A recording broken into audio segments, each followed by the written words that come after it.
Look, you obviously you have three big ones left, and you got to make them count. I mean, what's the focus of the team this week, and how would you kind of assess how practice went today? Just we really ain't worried about too much about the past. Like you said, we got three big ones left, so we're just looking for the game in front of us, which is Texas A&M. The only game we play this week, so we just look forward to going 1-0 this week. You were there obviously 2 years ago. Pretty incredible environment. You guys got a big defensive play late with Pick getting that safety. What's it like playing down there, and how can you prepare maybe some of these guys have never been before? I don't think you really can compare for it. It's a big atmosphere. I know 2 years ago when we was down there, I couldn't hear nothing on the sideline when the offense was out there. So all I can say is Coach better blast the music loud, put some – I know Coach Leach used to do like a little car wreck, a derby sound, so he can bring that back. It's been a bit of a concerning trend. At the end of the first half, 6 times in 9 games, this team has allowed a touchdown in the final minute of the half. Is there something you guys are doing specifically in practice against those to defend against those two-minute drills or those type of situations? I don't got too much information on that. It's probably a Coach Brock question, but we might start doing like some 2-minute drills before practice, and then at the end of practice, just sharpen on it. It really ain't too much you can do to prepare for it. You just got to execute when you get the play call, and we allowed it. We continue to allow plays before halftime, and that's on defense. So yeah. Obviously, road games are different in this league. I mean, everywhere you go, it's like, you got 80,000 people screaming against you. I mean, when you hit these road games, can it draw you closer together as a team? And maybe what are some of your favorite road trips? Oh, most definitely. I think it brings everybody together because, like you said, there's only like 70 players that come, and you got the coaching staff. So we all bond together more when it's a road game, just because it's us against everybody else on the road. And probably my best road game this year, probably say South Carolina. It was pretty loud up, but I know we came up short, but I think we all grew together after that game. So yeah.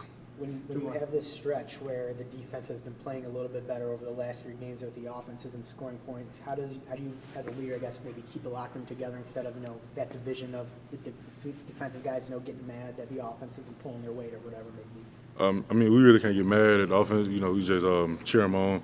Do our best to get them the ball back with more time on the clock, so we can just get the offense back on the ball. But other than that, we just me being a leader, I just got to pull them all together. I had the defense come along, pull the offense together, and all. So yeah. You saw Chris Parson get his college debut. I mean, you've been seeing him every day in practice. How do you think he did, and what could Bulldog fans expect moving forward with him? He's a hell of a player, so I just think y'all should look forward to next year. He's a true freshman this year, getting reps, and I think, in my opinion, he took advantage of his opportunity, which is a big thing. I be telling all the young guys around here, whenever you get your chance, just make the most of it, because you never know when you're gonna get it again. So yeah. Monte, big road trip coming up. I mean, last road trip of the regular season for you guys. How are you guys preparing? How do you feel like practice went today?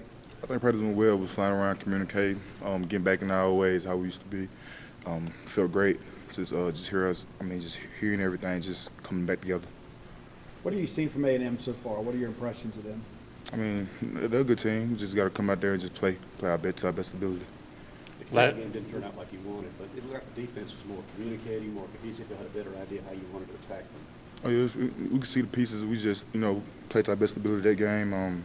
We made some simple mistakes here and there. We just know we got to get in the lab and come back and just fix it and just better this week coming up. So. Last few weeks, you guys have done a pretty good job against the run, and the same could be said last week against Ray Davis. What's kind of changed there, or what do you think's improved that run defense? Just a mindset. That's all. Just we got to carry on to the week after week. Came in prepared very well for it, and just got to continue to stay days on. We always hear about how difficult it is for offensive teams to play on the road. What are the challenges defensively when you got to play in front of 85,000 people? I don't feel no same. We get the same experience here as Davis Wade. I just feel like just carry on to the next stadium. You talk about the defense improved run. Is your return help with that? I mean, you feel like you've brought some muscle back to the defense, especially against the run? Of course. But I still have my guys. I can't do it by myself, of course, and we got the other guys on the inside and setting the edge, and that's what we preach about, setting the edge and just doing your job. Everything falls into place. How's that been for you playing some inside? Pretty well. I just thought just being wherever I fit for the team, just being a team player, just do what I got to do, make my best of it. Last couple of games, second halves have been really good. I mean, what do you kind of attribute that to, that you picked it up in the second halves last 2 weeks? I feel like if we could do that second half, why not do it the full game? Same question on those end of half situations, or anything you guys have been working on specifically to make sure that doesn't happen, you go into the break with a little bit more momentum? Yeah, you know, just going in and starting fast. That's really it, to be honest. I mean, like I said, there's some mistakes here and there. Just some of those you can easily fix. Just start fast. We were talking about this too a little bit last week, but your relationship with Don Terry on the field, what's it been like to share the field with him the last couple of years and sort of relive your high school days a little bit? I mean, it felt great just seeing him, just trying to tell him every little snap I get, if I get a chance to, tell him what he got, make sure he's still in the right state of mind. Just like I say, he brings more leadership out of me that needs to be brought out of me. So yeah, it's been great. Obviously, that you used to be, featured back and kind of in more of a role as support guy. This year, how have you kind of identified your role, and how happy are you what you're doing?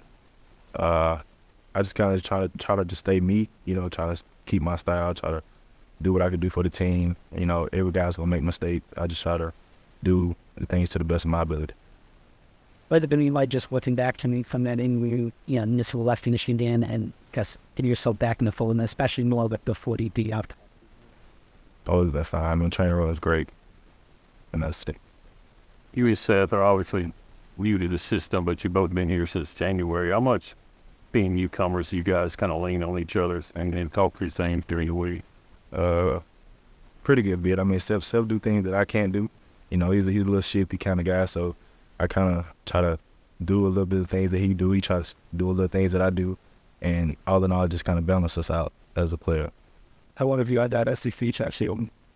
I got it about 2 months once I got here. It was a big goal of mine, so kind of means something to me. What's it like going on the road in the SEC?